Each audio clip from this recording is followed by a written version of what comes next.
siguiendo con el programa de Capazu, se ha vuelto una costumbre en Capazu, aparte de tocar temas sectoriales que afectan al gremio, también una falencia que tiene el Paraguay es debates muy pobres, muy pocos nutridos de ideas que puedan de alguna manera dinamitar para poder dinamizar los procesos sociales. Siempre hemos tenido la compañía de Carlos Pagni, la compañía del presidente Uribe el año pasado. Hoy tenemos a un amigo mío personal, un gran intelectual, creo que es, desde mi punto de vista, uno de los grandes intelectuales de habla hispana. Fue profesor en la Sorbona.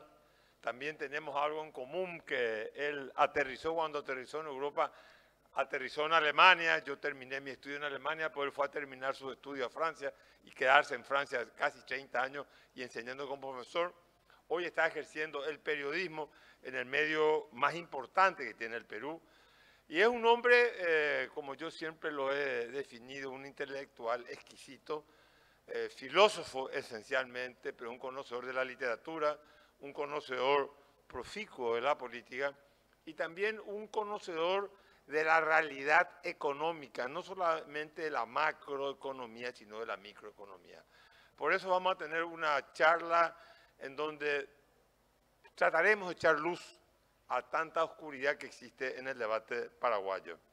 Y quiero mencionar un pequeño detalle. No sé si vieron, Nepal es un país desconocido para nosotros.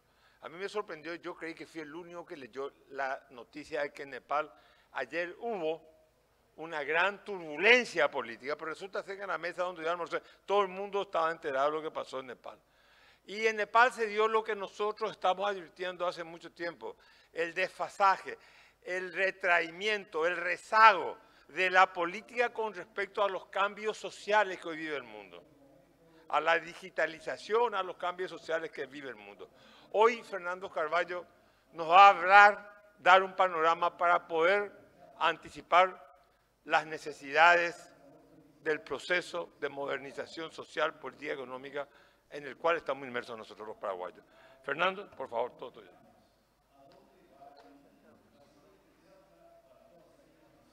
Muchas gracias por esas palabras, Carlos. Gracias sobre todo al presidente de Capazu, el señor Gustavo Lescano, que ha tenido la amabilidad de invitarme, lo que me permite estar una vez más en este bello país. Y como no venía desde hace unos años, puedo haber percibido claramente el ánimo diferente que hay ahora, que es un ánimo de mucho más entusiasmo que lo que yo percibí hace 5 años que estuve por última vez, y es un entusiasmo que se condice sin duda con las cifras económicas, las cifras demográficas también.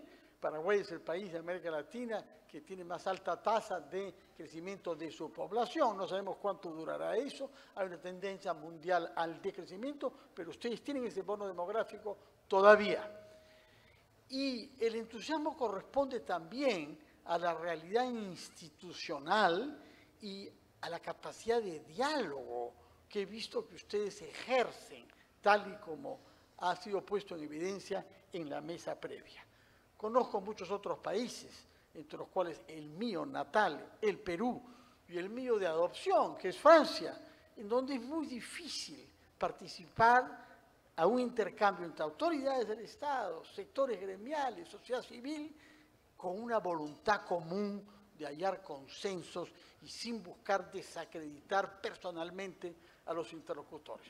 Eso es un gran mérito. Y por eso confirmo lo que ha dicho el presidente Lescano, que yo he vivido acá un espacio de encuentro con interlocutores variados. Hay una disposición al diálogo, a explicar al extranjero que yo soy en Paraguay, lo que está pasando acá, lo que se está viviendo, lo que se sueña con lograr y lo que también se sueña con perder. Por todo eso estoy muy agradecido, tanto más que me quedo impresionado del vigor de la Asociación Paraguaya de Supermercados. tiene una notoriedad pública y una capacidad de interlocución que yo creo que muy pocos países de América Latina tienen sus homólogos. Y de hecho, he quedado comprometido a tratar de profundizar el vínculo institucional entre Capazo y su homóloga peruana, la Asociación Peruana de Centros Comerciales, que es presidida por una figura notoria de la vida política, presidente de un partido, el señor Carlos Neuhaus. Y también con la homóloga francesa, que es una asociación muy antigua y muy internacionalizada, porque los franceses tienen centros comerciales, sobre todo, creo que el más internacional, Carrefour, en más de 75 países fuera de Francia. En general marchan bien, quizá podemos dar algunos ejemplos de los casos en los que no han marchado bien. Por mi parte, mi experiencia con los centros comerciales o los supermercados paraguayos tuvo su expresión concreta anoche. Poco después de llegar, confirmé una vez más, si hiciera falta, que las cifras brutas no corresponden con lo que uno vive. Se me dijo que era el invierno en Asunción y que había habido mucho frío, que estaba viendo, entonces vine con un saco demasiado grueso y salí a comprar el saco que tengo puesto ahora, y gracias a Carlos fui rápidamente a un centro comercial, a un supermercado, y la primera tienda en la que puse los pies, ahí compré. ¿Por qué fue? Me lo pregunté después, cuando hubieran podido caminar y ver muchas otras tiendas. ¿Por qué lo compré ahí? En primer lugar, hay que decirlo, por la simpatía de los vendedores, por la claridad. Uno no tiene la sensación de que le quieren venderlo primero a toda costa, sino que están pensando en el cliente, en mí, en lo que va mejor. No sé si me vaya tan bien o no, a mí me gustó, espero que no les disguste a ustedes. Pero es un factor clave. El otro factor clave es el espacio arquitectónico, cómo está distribuido, la sensación que uno tiene de que hay otras cosas que uno puede hacer en ese centro comercial. Y con eso tocamos un tema fundamental y un recuerdo fundamental para mi calidad de extranjero que llegó a París hace 40 años. Voy a visitar a un amigo, un sabio, un escritor que vivía cerca del supermercado llamado el Bon Marché. Quienes han estado en París seguramente lo conocen. Pasa por ser el almacén, esa palabra que se usa, más antiguo del mundo, fundado en 1852, y con algunas innovaciones en su momento que fueran revolucionarias. Primero, se vendía de todo. Toda la producción estaba representada ahí, cosa que hasta mediados del siglo XIX no era concebible, no parecía razonable que uno fuera a buscar cosas no especializadas. Quien creó ese mercado, el Bon Marché, el señor Aristides Búzico, era hijo de un sombrerero. Había visto a su padre ganándose la vida vendiendo sombreros, producto único.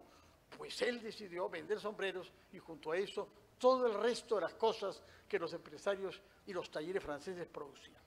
Tuvo un éxito enorme. Además de la universalidad de la oferta, introdujo otros dos criterios que hoy parecen obvios. Primero, el poder devolver el producto si a uno no le satisfacía. Hay un plazo de 7 días, me lo pongo, me lo llevo, me gustó acá, pero de pronto en mi casa no.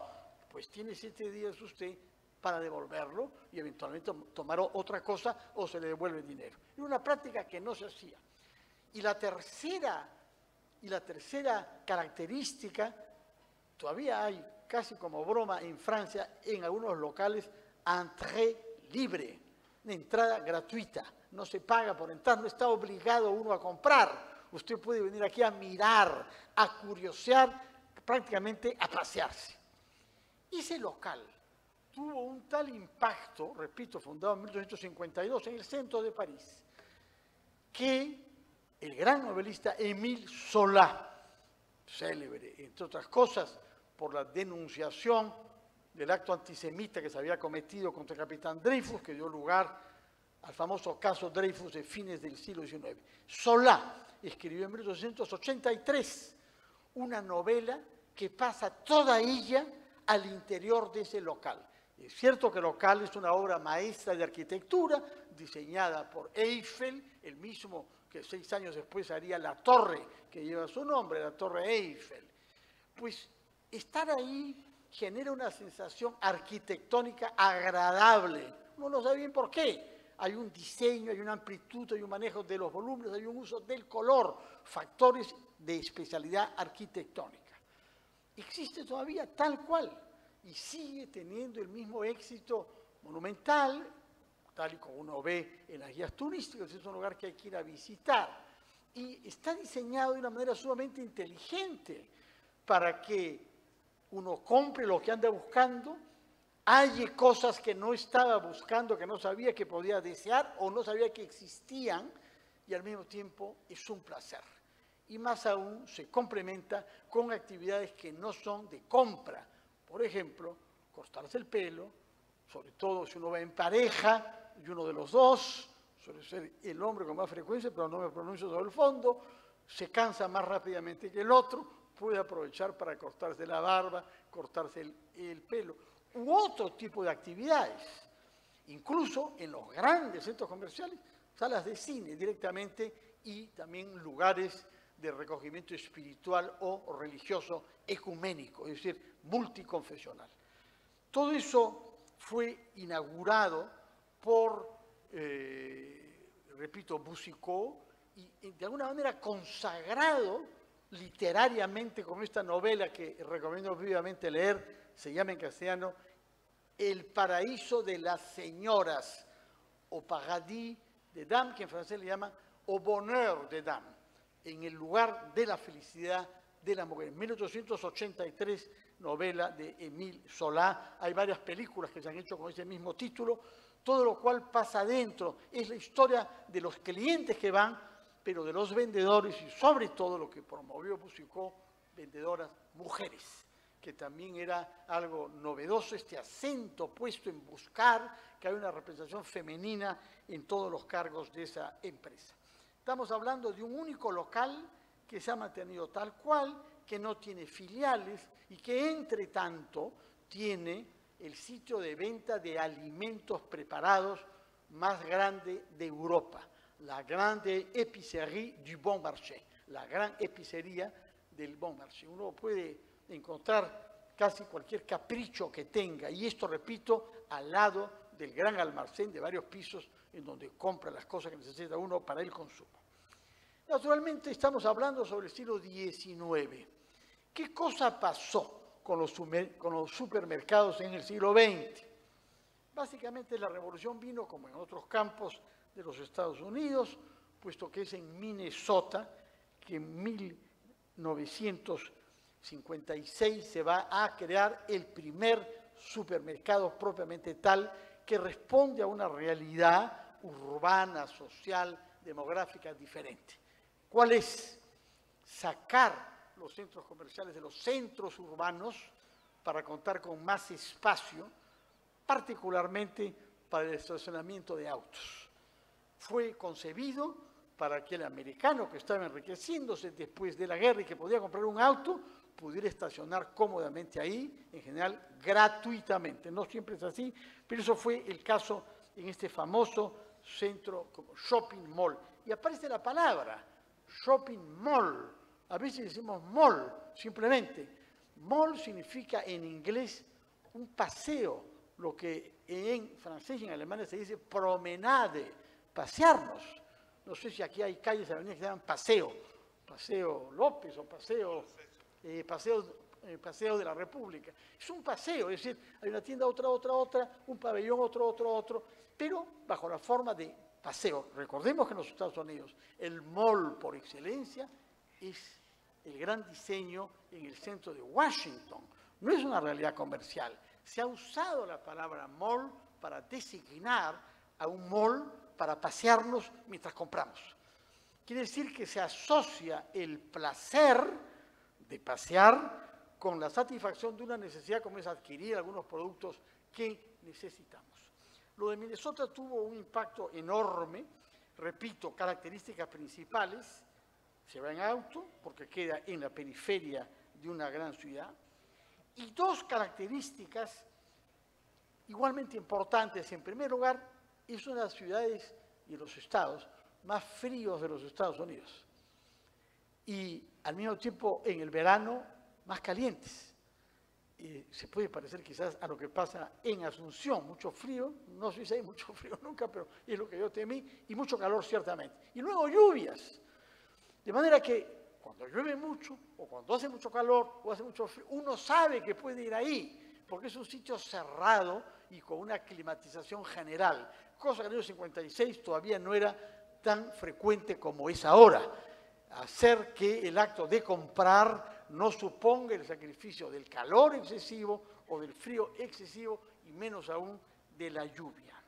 Pero la otra característica importante de ese shopping mall, que así se llamó en Minnesota, inaugurado en el 56, es que ya no era para que fuese a comprar una persona de la familia o dos adultos, sino toda la familia. Se vuelve un espacio para la familia. Y hoy, 7 décadas después, en muchos países, los malls, los shopping malls, los supermercados, son un espacio complejo que las familias prefieren para los fines de semana. Sobre todo en países donde la contaminación y los riesgos vinculados a la delincuencia causan que no haya seguridad, como era antes pasar el domingo o el sábado paseando con sus familiares en un parque. Los shopping malls han desplazado en la asociación espontánea de la familia, de manera que comprar se vuelve algo más que comprar y el espacio del shopping center o los supermercados es algo más que solo comprar. Quienes quieran interesarse en este tema, hay un libro de una especialista en supermercados, Alexandre Lange, Meet Me by the Fountain. Encontrémonos junto a la fuente, junto a la pila de agua, ¿no? En Inside History of the Mall. Es decir, es la primera persona que se dio cuenta que en esta práctica de consumo y de compra que el shopping mall de Minnesota inauguraba, había una práctica cultural, una práctica social que iba a establecerse y a generalizarse. Esa es nuestra realidad. Y eso es lo que pasa en la mayor parte de los países del mundo. Yo he estado en mayo en Singapur y orienté mi visita en función de esta charla y lo que quería expresarles, pidiendo citas como fácilmente el Estado singapureño accede a dar con personas vinculadas al comercio, al consumo, a la vida familiar y a la arquitectura. Quise comprender, porque uno lo descubre desde que llega al hotel. Grandes hoteles, llueve mucho o hace mucho calor, se hace desagradable caminar, hay dificultades con los taxis si es que llueve mucho, pues entonces descubre que si uno baja por el ascensor al sótano, camina bajo la tierra, camino hacia el metro, todo lo cual es subterráneo, en el medio hay un gran supermercado. En este caso era japonés. Y era un placer verdaderamente descubrir la variedad de los productos traídos del Japón de una manera diseñada para la mentalidad, para la expectativa, para la psicología social singapureña.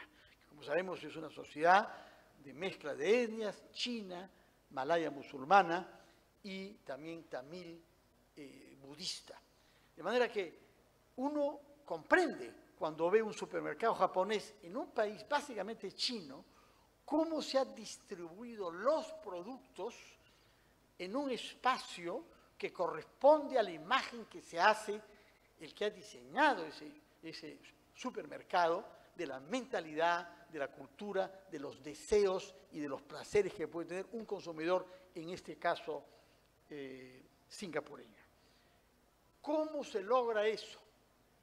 Y la respuesta unánime de las 4 autoridades con las que hablé es inteligencia artificial.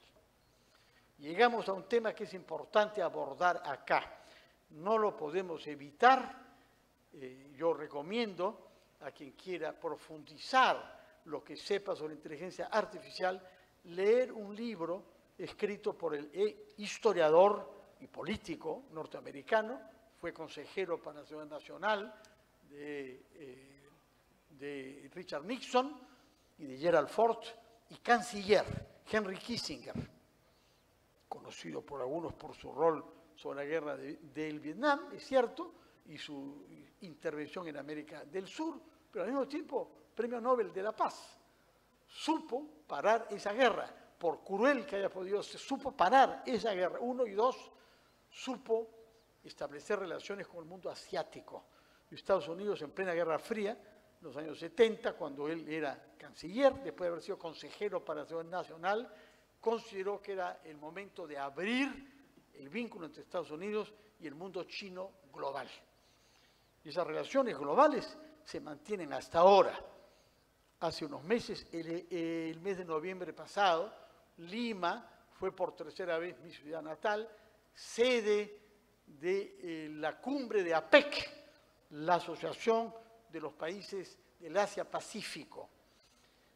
No son países, son economías que asisten, razón por la cual pudo estar, los hemos visto comiendo juntos y participando en debates juntos, el presidente de la República Popular China, junto al presidente de la República de Taiwán, llamada República China, y el de Hong Kong. 3 Chinas diferentes, juntos en APEC. Claro, bajo la formalidad diplomática de que esta no es una reunión de estados, sino de economías. Y es un hecho macizo que hay 3 economías que corresponden a Hong Kong, que hoy es parte de China Popular, y Taiwán, que hoy no es parte, como sabemos, de China Popular. Pero lo importante es que hayan podido sesionar. Lo hemos visto en el Perú, lo mismo sucede con las otras reuniones que hay cada año de APEC, institución, por cierto, que tiene su sede en Singapur. Entonces, hemos introducido el tema de la inteligencia artificial. He citado a Henry Kissinger, porque ha muerto hace poco de 100 años, a los 99 años. El último libro, su último legado, es un libro llamado La época, The Age, de la inteligencia artificial y el futuro del género humano.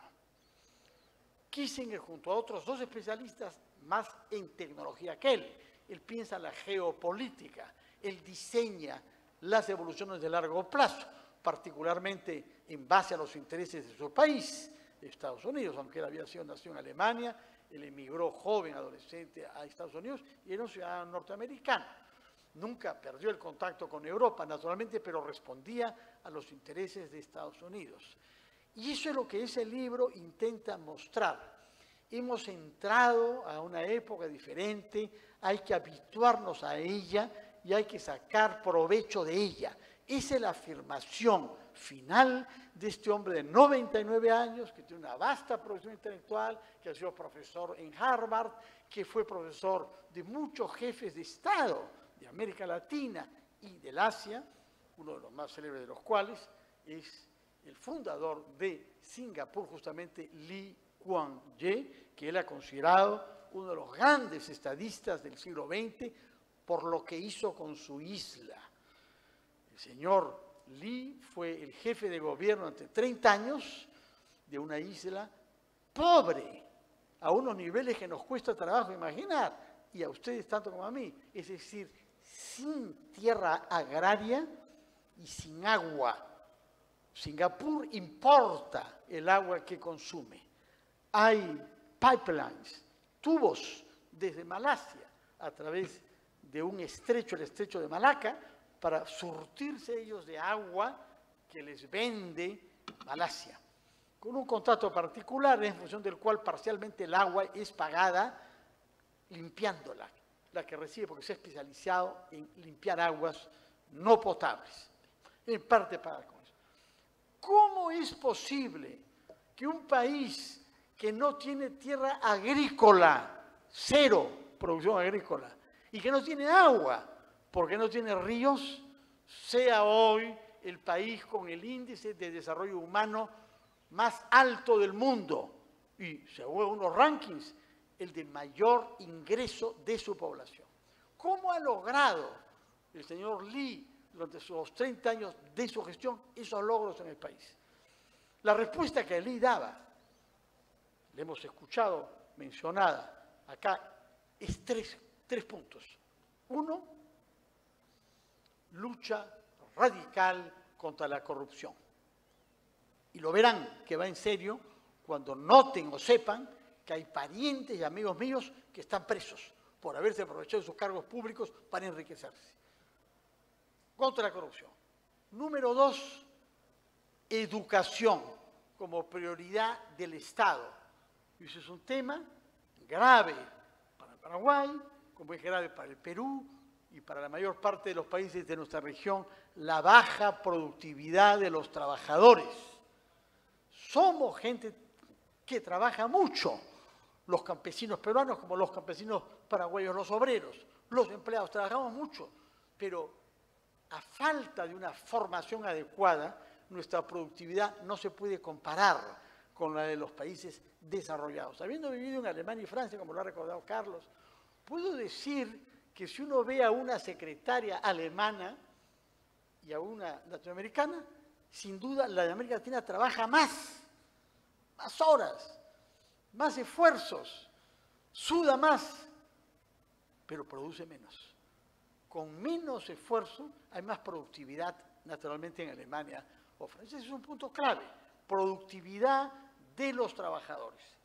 Esto, repito, en base a la educación. Y el tercer lugar de la doctrina política de Lee Kuan Yew, repito, fundador de Singapur, es la búsqueda de consensos por encima de todos. Él está marcado por una realidad fundamental. Aquí hay 3 comunidades étnicas diferentes, y 3 religiones diferentes, y 3 lenguas diferentes. Ustedes dirán, en Suiza pasa lo mismo. Hay cuatro lenguas oficiales, y algunos no aprenden las lenguas de los otros. Lo que decide Singapur es muy sencillo. Acá la lengua común, la lengua de nuestro parlamento, la lengua de la radio y la televisión pública es el inglés. Hemos sido colonia inglesa, no nos acompleja adoptar esa lengua y generalizarla. Las escuelas se van a hacer en inglés. Muy bien. Sin embargo, nadie dice que su lengua materna es el inglés. Una cosa sorprendente. La lengua materna o es el chino mandarín, o es el mali, o es malayo, ¿no? La lengua de Malasia, o bien es el tamil del sureste. Y curiosamente, los cargos de presidente tienen que rotar entre estas comunidades. Y hay mecanismos constitucionales para garantizar que la presidencia sean ejercidas sucesivamente por representantes de esas comunidades por desproporción que haya en su población. La búsqueda de consensos tiene su origen en la constatación de que acá hay algo muy antiguo que se llama religión, que no son ideologías nacidas en el siglo XIX, como la mayor parte que tenemos en América Latina, sino visiones del mundo diferentes que están ancladas en una práctica religiosa. Si no sabemos ponernos de acuerdo entre comunidades con diferencias de fisonomía, pero también diferencias de lo que uno tiene en la mente por la educación religiosa, no vamos a poder sacar adelante este país, pues lo han hecho. Lo han hecho con resultados, repito, eminentes. La enseñanza mayor de Singapur es que no se desarrolla un país si no hay una búsqueda real y de buena fe de consensos entre sensibilidades, entre familias de opinión, entre corrientes, entre partidos políticos diferentes. Incluso algunos dicen que se consideran capitalistas socialistas. Capitalismo para la economía, socialismo para la educación garantizada, vivienda, 83% de los singapureños viven en viviendas construidas por el Estado. Uno paga, pero construidas por el Estado que garantiza un precio adecuado al nivel de ingreso de los destinatarios de esas viviendas. Y luego, naturalmente, consensos en materia, igualmente hemos hablado de economía, hemos hablado de políticas sociales, de relaciones internacionales. Es un país pequeño, es una isla vulnerable, tanto que tiene un porcentaje importante de su fuerza armada estacionada en otros países del mundo. Es quizá el único caso. No tienen espacio para hacer ejercicios militares. Es demasiado pequeña. Todo Singapur es más pequeño que Asunción en su conjunto. Es más pequeño, 700 kilómetros cuadrados. Entonces, hay Fuerza Armada singapureña establecida en Australia, si la podemos llamar país vecino, son 4.000 kilómetros, en Nueva Zelanda, en Estados Unidos, en Israel. Tienen su Fuerza Armada estacionada y haciendo ejercicios en otros países del mundo. Y mantienen relaciones equilibradas con sus vecinos regionales, sobre todo con el gran vecino de la zona, que es la República Popular China, pero también con Taiwán. Y, por otra parte, con Estados Unidos, con el que hacen ejercicios militares conjuntos. De manera que es un país notable en su capacidad de haber dicho, somos demasiado pequeños, 6 millones de habitantes, somos demasiado pobres como recursos naturales, tenemos que ingeniárnosla para hacer política de una manera razonable que añada las energías de todo en vez de distraerlas en el pleito. Singapur refina 1,5 millones de barriles de petróleo cada día. 1,5 millones de barriles cada día. ¿Cuánto petróleo produce? 0. No produce nada, pero refina 1,5 millones y vende a 30 países diferentes petróleo refinado. Siendo pequeño como es, y habiendo tenido su origen en un pequeño puerto, es el puerto más grande del mundo desde el punto de vista del número de barcos que se acercan o acoderan en él. Yo he visitado el puerto de Singapur. A uno lo hacen subir a una torre de control y veo un enorme espacio, digamos 30 o 40 veces el estadio de fútbol, y uno ve naturalmente estructuras metálicas de donde cuelgan ganchos que van a recoger containers de 20 toneladas. Y ve camiones enormes. Pero algo falta acá. Es demasiado vasta esta vista desde una torre. Algo falta, algo no estoy entendiendo. No habían seres humanos. No habían choferes que manejaran esos camiones que llevan más de 100 toneladas. Y no habían tampoco personas que se ocupaban de recoger esos containers. Todo automatizado y guiado por inteligencia artificial. Es un espectáculo de ballet moderno.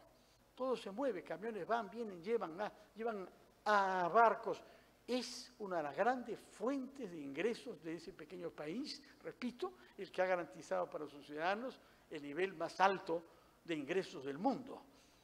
El puerto, refinería, turismo, número 3, porque es un turismo orientado a reuniones internacionales, es un turismo orientado a hoteles y naturalmente de alto estándar, y un turismo orientado a la gastronomía.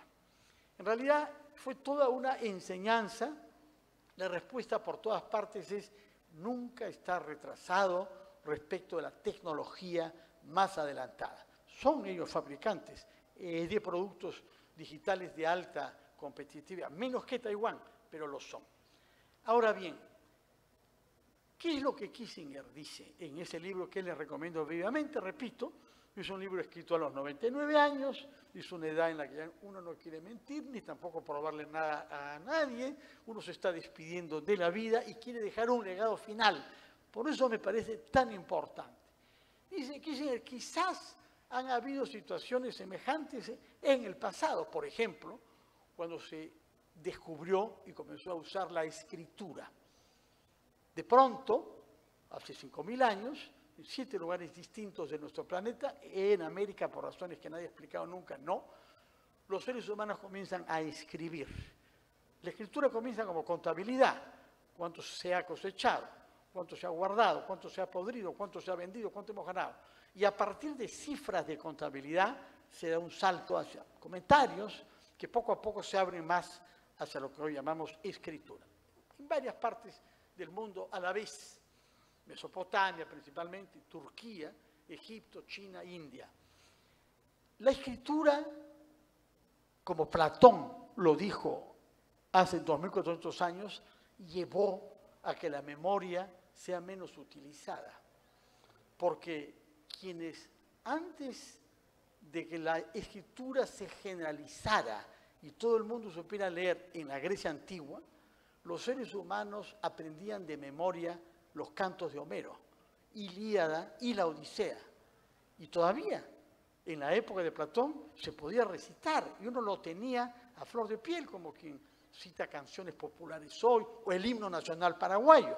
Por cierto, que me ha encantado cantarlo junto a ustedes, sobre todo porque desde la primera línea habla de los pueblos de América. Me parece que es el único himno latinoamericano en donde introduce desde el primer momento que en realidad somos países hermanos, esa es nuestra vocación, somos producto del mismo proceso histórico que fue la conquista primero y la independencia después. Y lamentablemente lo olvidamos con mucha frecuencia. En lo que a mí concierne, he tenido una enorme satisfacción de estar acá y quiero ser embajador de la Cámara Paraguaya de Supermercados ante su homólogo, repito, del Perú y su homóloga de Francia. Es un deber que siento por lo que he visto decir y por lo que he podido conversar con los colegas que he tenido la suerte de conocer. Ahora bien, siguiendo con el libro de Kissinger, la escritura fue una revolución. Sin embargo, está clarísimo que hubo una pérdida del uso de la memoria.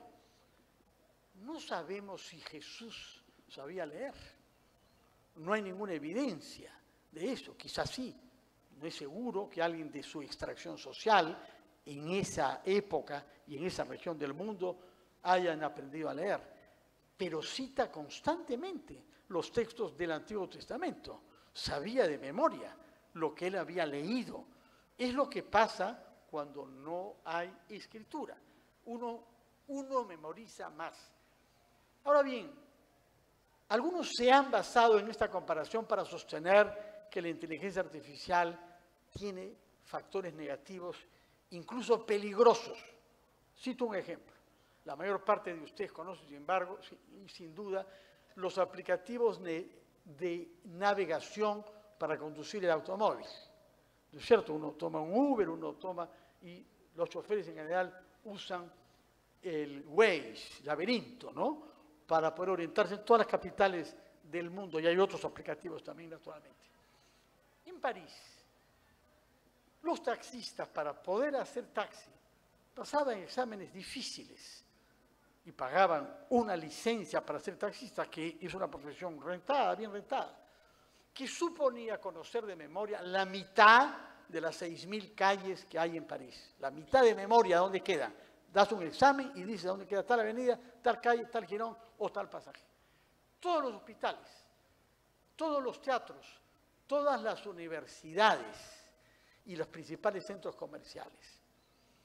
He constatado durante los últimos años que ese orgullo de conocer la ciudad de memoria y de poder llegar rápidamente, porque existe cada vez menos a causa del Waze. Si cuento con eso, no necesito memorizar. Y de hecho, ha habido un relajamiento en los exámenes para el taxi. ¿Es esto una señal? Los críticos más radicales de la inteligencia artificial han sostenido algo. Todos los inventos que ha hecho el ser humano hasta ahora, desde la rueda hasta las computadoras, y naturalmente desde el dominio de los metales para hacer armas hasta los aviones de hoy, son objetos que reciben órdenes del que los produce. Ninguno puede tener inventiva e ir más allá de lo que le dice quien lo ha producido y quien lo posee. Estamos ante la posibilidad de que la inteligencia artificial aumente tanto que termine por ir más allá en el conocimiento que lo que sus programadores han deseado, a fuerza de experiencias. Sí, hay muchas experiencias en torno a eso. Tomó como 5 años que la inteligencia artificial, que en realidad data de los años 40 y 50, pueda definir qué es un perro, Y se tomaron mucho tiempo quienes programaron el ChatGPT famoso porque no reconocía a los perros de Siberia como perros, sino como lobos. ¿Por qué? Se tomó 5 años darse cuenta, porque todas las fotos que le dieron al ChatGPT para que asuman la definición de perro eran perros en la nieve. Y los perros en general no viven en la nieve, los lobos sí. Lo mismo pasó con el pingüino, que le tomó mucho tiempo a la inteligencia artificial asumir como un ave, porque la definición que se le había dado es plumas, 2 patas, pico, etc. Y el pingüino es cierto que tiene 2 patas, pero plumas dudosamente, ¿no? Entonces, basta un elemento para que toda esta inteligencia quede paralizada.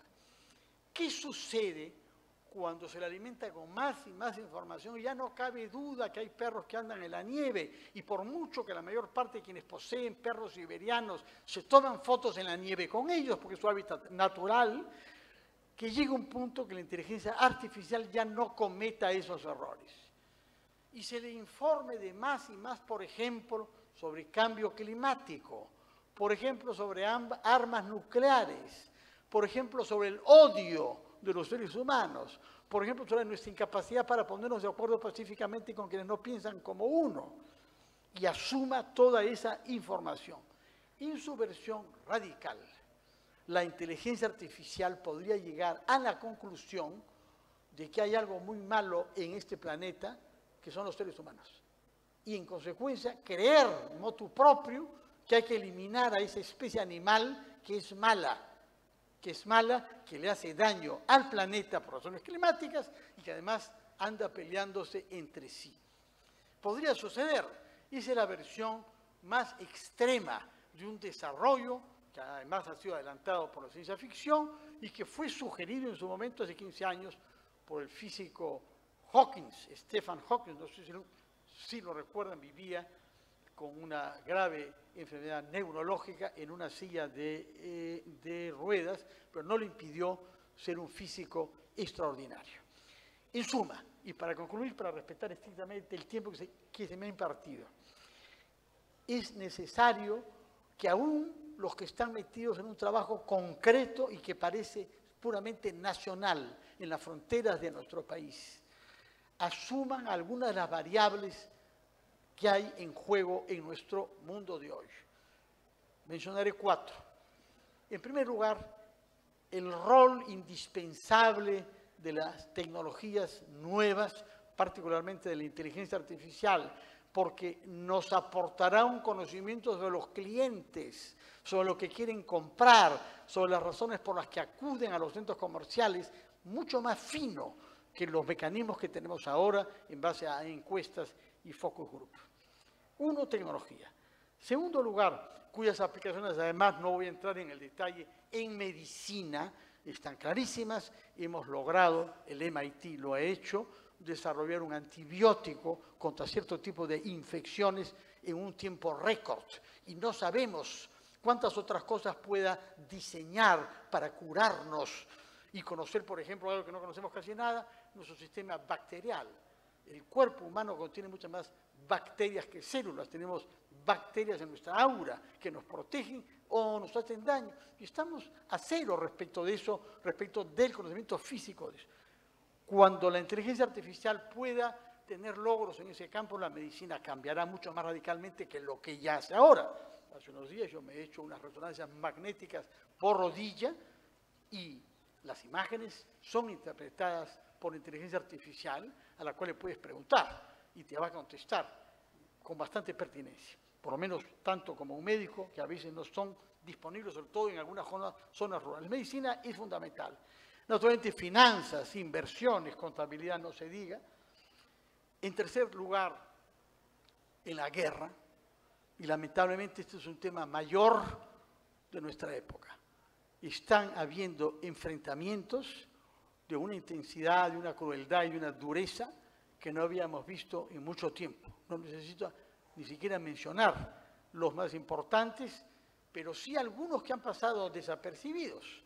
Un enfrentamiento entre India y Pakistán, con aviones de alta capacidad tecnológica, particularmente Rafale franceses comprados por la India, era el orgullo de Francia, derribados por aviones chinos.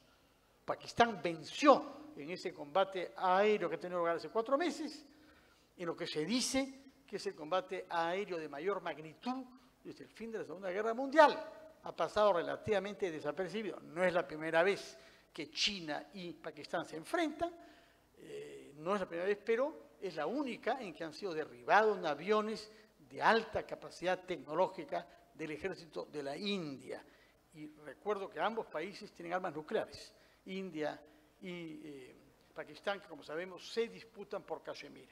Pero quiero mencionar, para terminar, otra guerra, que es entre Azerbaiyán y Armenia. 2 pequeños países del Cáucaso, pequeños países que se disputan enclaves, viejas querellas de más de 2000 años, que fue finalmente detenida esa, gracias a la intervención, por una vez ha tenido éxito, de Donald Trump. Y finalmente, hace un mes, hemos visto disparos de misiles entre 2 monarquías budistas vecinas del sudeste asiático, Camboya contra Tailandia. Son países budistas. El budismo pasa por ser la más dulce y la más apaciguadora de las religiones del mundo. Una religión que no tiene Dios, que no tiene clero. Hay un Dalai Lama para alguna de las...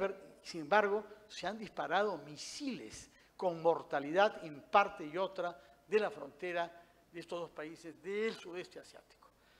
Y termino con un punto sobre inteligencia artificial.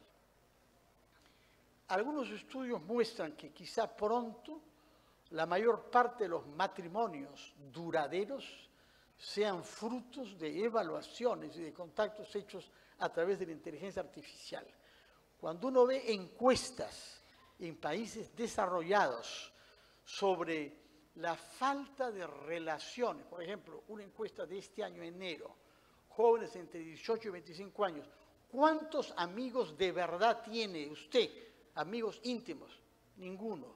Ha crecido en 5 años de 7% a 24%. Seres humanos que se revisan y amigo, no tengo ninguno, en el que pueda confiar.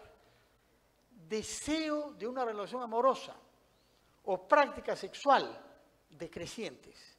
Hay un fenómeno grave con ese fenómeno, al mismo tiempo que cada vez más se recurre para establecer relaciones personales a mecanismos que no usaban inteligencia artificial ahora, que le están usando y que podrá cada vez informarse mejor sobre las condiciones bajo las cuales una relación amorosa puede o no prosperar.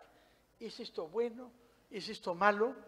No lo sabe Kissinger, no contesta a esa pregunta, su función es plantear preguntas. Y yo también dejo planteada la pregunta. Lo único seguro es que no nos está permitido cerrar los ojos y no ver el mundo en su fase global con sus amenazas, la más común de las cuales es el cambio climático. En Paraguay, como en el resto de los países del mundo, vamos a tener que hacer frente a eso, mientras antes dispongamos de los mecanismos tecnológicos y de la institucionalidad política para hacer frente a eso, será mejor. Entre tanto, lo que deseo ardientemente es que quienes invierten en este país y particularmente en los supermercados se vean recompensados por su esfuerzo, por el riesgo que toman y por lo que yo he podido ver como cliente personalmente, por la calidad del servicio que se ofrece en ellos. Muchas gracias por su escucha y muy buenas tardes. Fernando, ¿te sentás? Bueno, vamos a tener un pequeño, para terminar la exposición, tenemos un tiempito más, un pequeño conversatorio para le quiero hacer unas preguntas, porque creo que tocó varios temas interesantes. He visto muchas caras que se sorprendieron cuando hablabas, vamos a empezar por el final de tu conferencia, tenemos un tiempito más. Hablabas de que la inteligencia artificial es una herramienta, digamos, para que uno vaya descifrando el vacío emocional que puede tener un ser humano. en una sociedad en donde, digamos, el núcleo familiar se achica, en donde las relaciones se vuelven más, o sea, hay un acento en el individualismo más que en el individuo, individualismo en el sentido de saciar las necesidades, ciertas necesidades muy, muy individuales, pero en este caso parece que la energía, la inteligencia artificial es una suerte de complemento, de compañero, de introspección. O sea, los psicólogos con inteligencia artificial se van a quedar sin trabajo, los consejeros matrimoniales, los curas en la confesión. O sea, digamos, la inteligencia artificial, estoy hablando de un tema, digamos, que afecta a todo, ¿verdad? Que es el tema afectivo, el mundo afectivo. ¿Te entendí mal o te entendí bien? Quizás no me expresé del todo claramente, pero quiero referirme a un caso que ha tenido lugar en Nueva York hace pocas semanas. Una joven de 29 años, que es la que tiene mi hija, estaba deprimida y decidió consultar a una inteligencia artificial avanzada. Entonces le contestan qué es la depresión, qué causas tiene, la parte genética, la parte de la vida. Y la chica comienza a contestar, llama a esta inteligencia Harry y mantiene una relación de 6 meses con Harry. La inteligencia artificial trata de dar toda la información de la que dispone y le hace preguntas. La chica al final le pregunta, ¿y qué tipo de soga podría usar? Entonces le contesta también. Es cierto que en algún momento le dice, mira, realmente tú sobre este tema necesitas contactar a un profesional. Es irreemplazable el contacto con un ser humano que de viva voz, con una voz natural, te escuche. Y ella no le hace caso y se suicida. La mamá de esta niña desafortunada, mamá desafortunada también, abre la computadora y descubre esta correspondencia con Harry, que había tenido su hija durante 6 meses. Y se ha publicado. El New York Times ha hecho todo un expediente sobre el tema, explicando que hay un vacío legal. Si para ser psicólogo uno necesita tener estudios universitarios y una licencia, porque puede hacer barbaridades si no un psicólogo, ¿cómo es posible que se desarrolle una relación de este tipo sin ningún marco normativo? El caso es que el caso de esta muchacha que se puede consultar, 6 meses de diálogo exclusivo. Lo real es que ella no le contó lo que estaba sufriendo, lo que estaba tramando a nadie, ni a su madre querida, ni a su padre, ni a sus compañeros de trabajo, ni a sus vecinos, ni a sus amigos. Es decir, funcionó como si no tuviera vínculos personales afectivos. Y esto, en parte, porque reemplazó ese contacto con Harry. Estamos ante un problema real, es un problema grave. ¿Por qué esa chica actuó de esa manera? Es tarde para preguntárnoslo, ¿no? Pero sin duda eso puede mostrar una tendencia general que va de común con otros factores que hace que los seres humanos, a partir de las redes sociales, vivamos en tribus separadas. No tengamos diálogo con la diversidad de los seres humanos, sino nos retroalimentemos nuestras ideas y nuestros prejuicios con los que piensan como nosotros, que son los que están en las mismas plataformas que yo, los mismos chats que yo. Hay un desafío grave que es el desbocamiento del uso de estos recursos si no se ven complementados con el factor humano real, porque las máquinas nunca podrán tener afectos. Y por crueles que seamos, y sabemos que hay criminales crueles, el ser humano es un ser de afecto tanto como de razón. Ahora bien, con respecto entonces al consumidor, digamos que hoy en día uno escucha, uno ve, a mí me está pasando, estoy escribiendo un libro por primera vez en mi vida, consulto la inteligencia artificial, nunca hice en mi vida, o sea, no sabía manejar, me enseñó mi hijo hace 2 meses. ¿Será posible que vamos a ser tan autodependientes, tan dependientes, mejor dicho, de la inteligencia artificial que el consumidor también le va a decir, che, para tener músculo en el brazo, para no echar panza, para poder dormir bien, para no tener problemas respiratorios, qué tengo que alimentarme, qué marca tengo que tener. O sea, la inteligencia artificial es un área en donde los que están en el comercio de venta de cualquier producto, de cualquier servicio, no le puede resultar neutral entonces. De hecho, cuando uno viaja, cada vez más consulta por inteligencia. Antes era Google simple. ¿Dónde puedo comer bien en Asunción? Y habrán respuestas cada vez más sofisticadas. En tales lugares comerá tal cosa. Estos son los comentarios de otros comensales que hemos recibido. La carne se compra aquí y allá y se acompaña de tal y cual cosa. Y a usted, con el peso que tiene y con la costumbre que tiene, más bien le conviene esto que lo otro. Esos consejos se pueden dar desde ya. Por supuesto que eso no va a reemplazar al amigo, que le voy a preguntar, oye, ¿a dónde voy a comer? Porque la inteligencia artificial me ha recomendado tal lugar, pero dime tú. Pero no vamos a poder prescindir. Y respecto del conocimiento, la sensibilidad y la demanda de los clientes que acudan, no vamos a poder prescindir. El que mejor use esa herramienta, más provecho sacará. Suelo leerlo a Harari, el historiador, antropólogo judío, en donde él dice que la inteligencia artificial, el artefacto que crea el hombre, como vos acabas de decir, todo lo que creó el hombre recibía la orden, era receptiva a la orden que su creador le daba. Harari dice que la inteligencia artificial se va a independizar del hombre y que nos va a ordenar a nosotros. Sin afecto, bueno, crueldad también existe en el corazón humano, ¿verdad? Sí.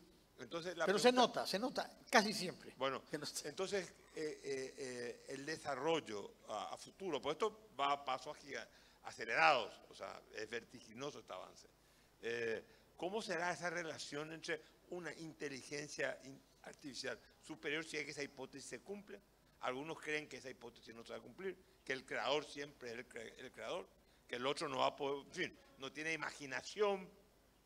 Pero bueno, Harari parte de la base de que un peligro por eso nos va a dar órdenes a nosotros. Efectivamente, Leo Harari es un historiador de la Universidad de Jerusalén, que en su libro Nexus fue el primero que formalizó la aparición de la inteligencia artificial desde el punto de vista de larga historia, desde el neolítico, qué es lo que los seres humanos han ido inventando y qué consecuencias han tenido las invenciones que han hecho. Para comenzar, la agricultura, que es uno de los temas tuyos, porque él era especialista de eso, de la misma manera que usted era militar medieval. Y él señala ese riesgo. Mientras más se alimente la inteligencia artificial, no solamente por parte de los dueños de las empresas, Elon Musk, entre otros, sino de los usuarios de las redes sociales, que ponemos todos los días nuestra información, que hacemos patente lo que nos gusta, lo que no nos gusta, lo que detestamos, lo que soñamos con tener, ¿no? Toda esa masa de información se va a ver acumulada. Efectivamente, en algún momento, la inteligencia artificial podrá decir, estás diciendo tonterías, te contradices, no estás tomando en cuenta tales y cuales factores que tú mismo me los has dicho saber. Hasta ahí está claro que puede llegar. Dominar a la especie humana, no lo sé. Concluir que somos una especie negativa, quizás. Una última pregunta, porque tenemos que irnos. Dijiste algo que me sorprendió. En Singapur no hay agua y sin embargo es el país con el mejor ingreso per cápita del mundo y en términos de calidad de vida, educación, han hecho un idioma que no era propio, el inglés, lo han nacionalizado. Es un país que presta servicios de primera categoría, que ofrece turismo. Y sin embargo estamos en una Mesopotamia. Paraguay es una Mesopotamia. Tiene agua, digamos, el acuífero guaraní se nutre en el Paraguay, se carga en el Paraguay, no en el Brasil, acá se carga, y en el Uruguay es el agua subterránea más grande del planeta. Tenemos los ríos, el Paraná, el Paraguay, el Pilcomayo, el APA, bueno, tenemos una gran, sin embargo somos un país subdesarrollado y Singapur en 40 años ha dado un salto cualitativo increíble. Ahí la política fue la que lideró, la que produjo las mutaciones sociales, el criterio de organización, el criterio de eficiencia, el criterio de institucionalidad, fueron los que hicieron que Singapur hoy sea para sus ciudadanos un lugar privilegiado en el mundo, y nosotros con tanta agua no hemos podido salir de su desarrollo. Y es una paradoja increíble. Es cierto que recurren a todos los mecanismos posibles para dotarse de agua. Lo más importante es comprarla de Malasia a través de un tubo que atraviesa el mar. Pero además de eso, ellos recolectan el agua de las lluvias y saben conservarla y purificarla. Hay un enorme estanque que forma parte del parque principal, enorme estanque donde tienen reservas de agua dulce de lluvia. Y finalmente también desalinizan el agua del mar, que se hace en muchos países del mundo, con reservas, porque eso tiene algunas consecuencias ecológicamente inconvenientes para el agua por la sal de la salmuera, ¿no? Pero practican eso también y en caso de necesidad harían eso. Pero la fuente principal es la importación de agua de un país vecino, como que importa petróleo. Hay, de hecho, oleoductos para recibir petróleo y también tubos para recibir agua, ¿no? El hecho es que yo cuando llegué al hotel, pido siempre como acá, una botella de agua. No hay, señora, botella de agua. Pero quiero tomar agua por la noche, el caño. Yo no estoy acostumbrado por el Perú, donde tenemos agua potable, pero que no es de buena calidad. Yo no tomo agua del caño, no sé si ustedes acá, pero no se me ocurre. En el Perú, y si voy a un país que no conozco, tampoco. Pues ahí te dicen, no hace falta botellas de agua. No ofrecemos eso. El agua se toma del caño. Y está garantizada que yo creo que es el agua con mayor calidad del mundo. Y esto, pese a no tener, pero sí han resuelto problemas. Hay que rendir homenaje al rol del fundador, de Lee Kuan Yew. Según, repito, Kissinger, ese libro también lo recomiendo leer, es del año 21, no tenía 99 años, sino 96, y es una biografía de 6 líderes del siglo XX, Adenauer, De Gaulle, Margaret Thatcher, Richard Nixon, el egipcio Sadat y el singapureño Lee, porque, para decirlo con toda claridad, era un contemporáneo de Fidel Castro.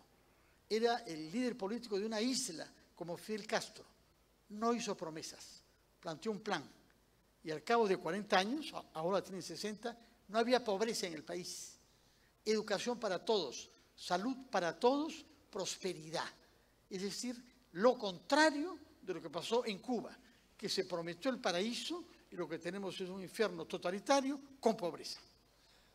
La última pregunta. ¿Quiere decir que en una agenda de desarrollo, el desarrollo y la potencialidad, espolear, excitar, aguijonar la capacidad de una sociedad va a estar directamente determinada por la calidad de su política? De todas maneras, como se ha subrayado acá, y lo has dicho tú mismo, pero también tus interlocutores, no es separable la actividad económica de la calidad de la institucionalidad. Y la calidad de la institucionalidad depende que en la cúspide del Estado haya un jefe de Estado que sea verdaderamente eso, el jefe del Estado, que garantice que las instituciones funcionan con transparencia y puestas al servicio del bien común. Singapur tuvo la suerte que contó con una persona de las virtudes extraordinarias que tuvo Lee, que yo creo que efectivamente merece ser considerado como uno de los grandes estadistas del siglo XX, tanto más que en Singapur sostienen que la conversión ideológica de Deng Xiaoping fue en parte causada por la visita que hizo a Singapur en el año 78. Tuvieron un largo diálogo en chino mandarín entre el singapureño, que en el año 78 tenía un país libre de hacía 13 años porque ya estaba enrumbado, y Deng Xiaoping, que tenía un país con una revolución que tenía 40 años, pero que estaba yendo hacia atrás, después de la gran mortalidad que ellos produjeron, además. Sí, yo creo que hay un cambio en la mentalidad que hubo en China, que es uno de los grandes factores geopolíticos que determinan el panorama mundial. Y es posible que la pequeña isla haya sabido presentarse como un modelo al enorme país, de la misma manera que haríamos bien en estudiar bien nosotros, paraguayos y latinoamericanos en general, qué es lo que hicieron y cómo lo hicieron para poder decir al que lo visita, en este país no hay pobreza, nadie muere de enfermedades curables y nadie deja de aprender a leer y a escribir. Bueno, Fernando, muchísimas gracias. Tenemos que abandonar este escenario. Seguimos nosotros. Muchas gracias a todos ustedes también. Y acá paso por la...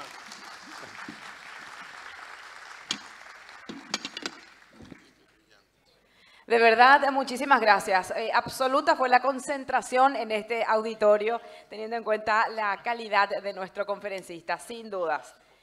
Vamos a este receso y ya me confirman el horario exacto para nuestra siguiente conferencia, para seguir aprendiendo. Lo vamos a hacer con el señor Mauricio La Rosa. Dentro de 25 minutos exactamente les esperamos para la siguiente presentación sobre el comportamiento de consumo en la actualidad. Nos vemos aquí dentro de 25 minutos. Muchas gracias.